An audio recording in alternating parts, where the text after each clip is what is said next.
All right, video 8 of Chapter 2 of the Scarlet Letter.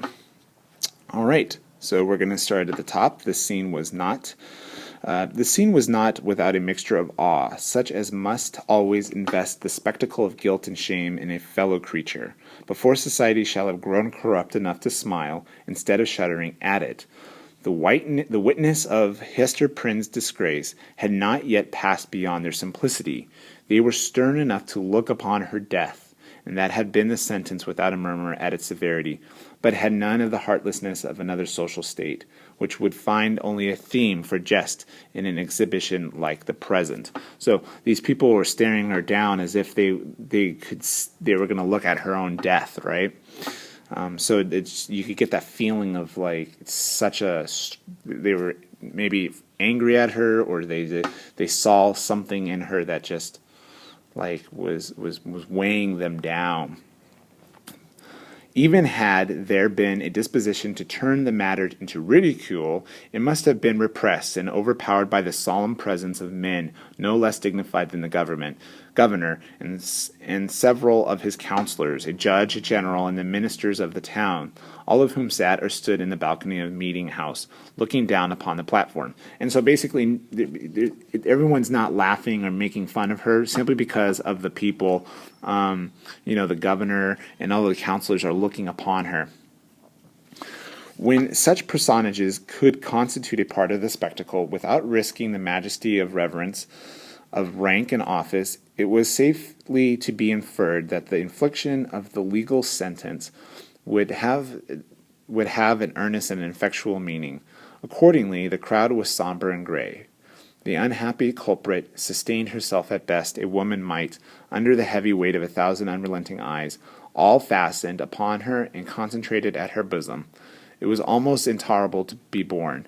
Of an impulsive and passionate nature, she had fortified herself to encounter the stings and venomous stabs of public contumely, and wreaking itself in every variety of insult. But there was a quality so much more terrible in the solemn mood of the popular mind, that she longed rather to behold all those rigid countenances contorted with scornful merriment, and herself of the object. She's saying here, of an impulsive and passionate nature, she had fortified herself to encounter the stings of venomous stabs. So you, once again, reinforce how strong Hester is. She could stand up there. She has the strength to withhold all these, to endure the stares of all these people on her, right?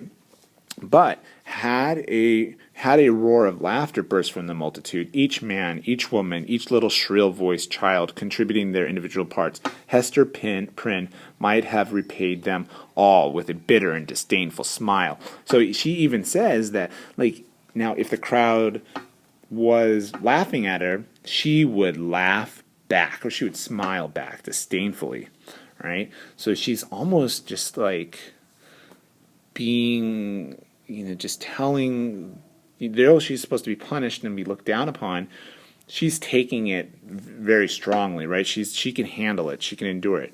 But under the leaden infliction which it was her doom to endure, she felt at moments as if she must needs shriek out with the full power of her lungs and cast herself from the scaffold down upon the ground, or else go mad at once.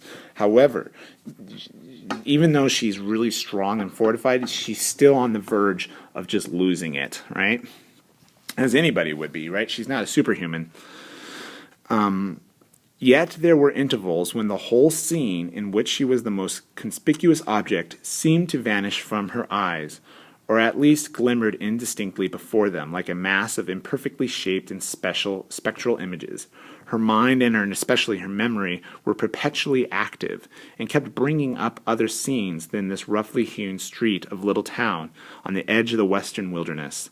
Other faces then were lowering upon her from beneath the brimes of those steeple-crowned hats. Reminiscence, the most trifling and immaterial passage of infancy and school days, sports, childish quarrels, and all those little domestic traits of her maiden years, came swarming back upon her, intermingled with recollections of whatever was gravest in her subsequent life.